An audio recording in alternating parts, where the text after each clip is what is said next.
from a homemade perspective, the one we didn't talk about, so I've seen people making their own masks out of cloth materials, and then I've seen people look like they're going to rob a bank because they're wearing a bandana around their face, which to me, one, it's laughable that you think you're going to get any protection from a bandana around your face. Two, it incites fear. And some people, they're seeing you wear a bandana walking into a store. That's what they, in the old Wild West, that's what they used to do when they were going to rob a bank. So to me, it potentially has created, more than anything, it's created fear in certain individuals. So the people that want to wear the masks are in fear of getting the virus, and then the people that wear the mask create fear in non-mask wearers, because now it creates this big dichotomy, this big split. So again, mask versus no mask. And I see people getting super angry at each other, getting mad at each other, getting, in a sense, in some cases, getting violent with each other about whether or not they're wearing masks. There were some anecdotal stories passing around where certain workers treat customers disrespectfully because they're not wearing a mask. There's evidence that shows that some people not wearing a mask are getting up in people's face who are wearing a mask. So again, it's creating a split. My point is this: the politicians are split. I'm going to show you a couple of pictures here. Let's just put up the one on masklessness. So like, again, I showed you a video earlier with Fauci saying masks don't really do anything, and then he turned around later and said masks are important. And here he is without a mask. So this is Fauci, and this is the assistant Dr. Birx up here. Both of them are maskless, not wearing a mask, telling us to wear masks.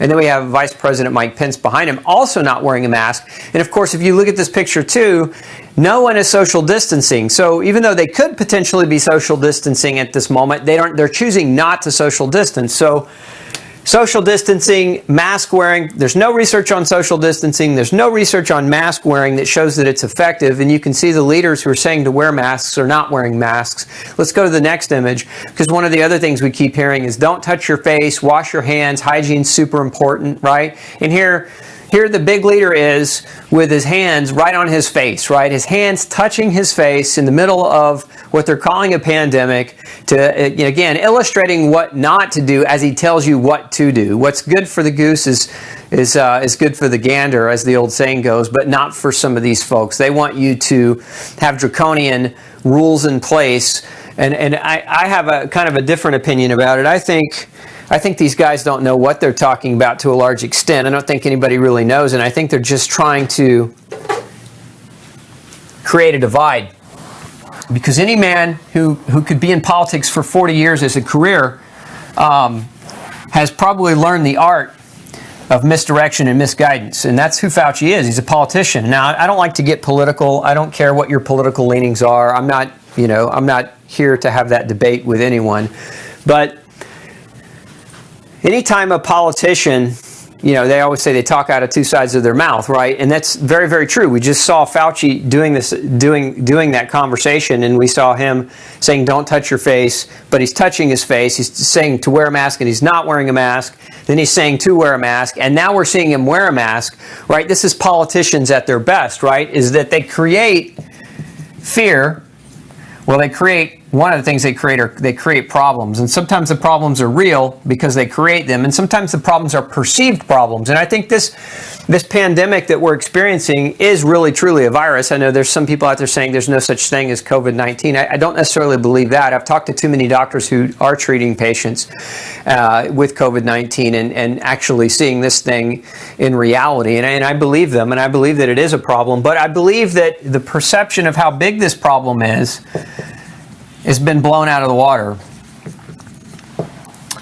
And so they create problems, and then with those problems, they also then turn to create solutions, right? And the solutions generally require more money. And generally, if you look into it deep enough, these politicians that create these problems have some vested interest in the solution to the problem that requires you to spend more money. And that if you're a tax-paying citizen in the United States of America, doesn't mean money is coming directly out of your pocket or your bank account, but it is, because it's coming out of your tax dollars. And so we already saw that. We saw that with the stimulus package that was passed, $250 billion, and now they're trying to pass another stimulus package with all kinds of pork barrel garbage that doesn't really belong in this stimulus package. What we're trying to do is keep businesses open, keep businesses running, so that the country doesn't go bankrupt. As the advice that we're getting has been very, very poor and very bungled, in my opinion. A lot of the advice coming from the medical people who are in charge of this thing has been very, very, we'll just say, not very forthright.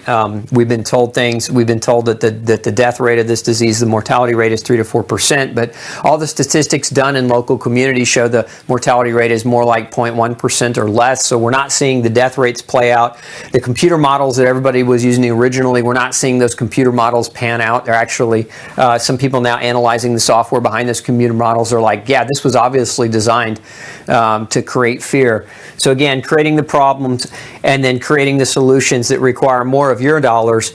But when you're spending your tax dollars on those solutions, if we investigated what their special gain or their special interest in those solutions, a lot of the questions that have been coming in on the solution side, right, is everybody hide, shelter in place, hide until vaccine comes. Like, this is what we've been told. This is what some governors are still saying. Some states are still saying, you need to shelter in place for another 3 months. We're not going to be able to overcome this. This is the new norm. And until there's a vaccine, there's not going to be a solution. Well, influenza's been around a pretty long time. There is a vaccine, and people still get it and still die from it. So we don't really see that vaccines, we can't really put, all of our trust and faith in the vaccine industry to create some kind of a magic pill or elixir or shot that's going to somehow make your immune system work a better job than what your immune system's already capable of doing. So you hear a lot of politicians, again, they're talking about the problem. They're talking about now the face masks. They're creating a split. They're creating fear, right? And so when you're busy fighting your neighbor, you're not busy looking at what they're doing and getting away with. You're fighting your neighbor. So you're so busy, shaking your proverbial fist at the person not wearing a face mask, or shaking your proverbial fist at the person wearing the face mask, and you're pent up against each other, and you're not keeping your eye on what really is happening. And this goes back to what I've been talking about the last several weeks, as this pandemic has really fallen flat to meet any expectations, which we're all thankful for. But critical thinking, right? And critical thinking is, what are they telling us to do? They're telling us now that we need to wear face masks, where in the beginning they were telling us not to wear face masks. Yet the research that's recently come out says that face masks are ineffective. So if they're basing it on research and science, then they're lying. So why is it that they're telling us to do this? Yeah, I'd love to see, I haven't done this investigation, but I'd love to see how many of the people saying wear face masks have recently purchased stock in companies that produce these face masks, or that actually have a cousin or a brother or an uncle who owns, a million face masks that they're going to sell at a higher rate to people who they're creating, again, that fear in. Again, I haven't done that research. I can't speculate on that, but, critical thinking, it makes sense when you follow the money. But where we know to follow the money is when they split your attention and they create kind of a infighting among us, then they can generally get away with a lot more. And so what they're trying to say now is shelter in place or hide until we get a vaccine, and the vaccine will be our savior and will be the answer. And we can't say that vaccines have been the answer for any major diseases. And if you don't understand that, then you don't know history very well. The first vaccine was introduced approximately 1943, after measles was almost completely eradicated as a result of good hygiene practices and indoor plumbing. So we can't really give the credit to vaccines for eradicating disease, but we can give great credit to hygiene and to plumbing and to infrastructure that minimize disease as a result of better cleanliness strategies. So again, waiting on a vaccine, if that's who you are, you're probably on the wrong channel. If you want to hide until there's a vaccine, then you can do that. But that doesn't mean that you have the right to restrict other people's movement and other people's ability to take care of their families, to earn a living. So again, we want to try not to fall into this. So if you've got a friend that wants to wear a mask and you don't want to wear a mask, don't fight each other. Don't get mad at each other.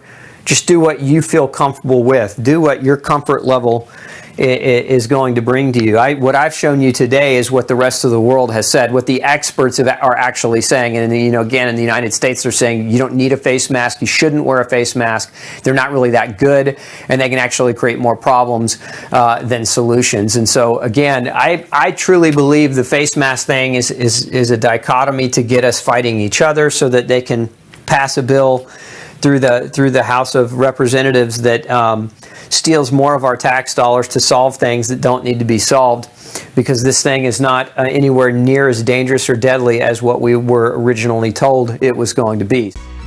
Hey, don't forget to check out the rest of the series right here. Make sure you hit subscribe below. And as always, thanks for tuning in.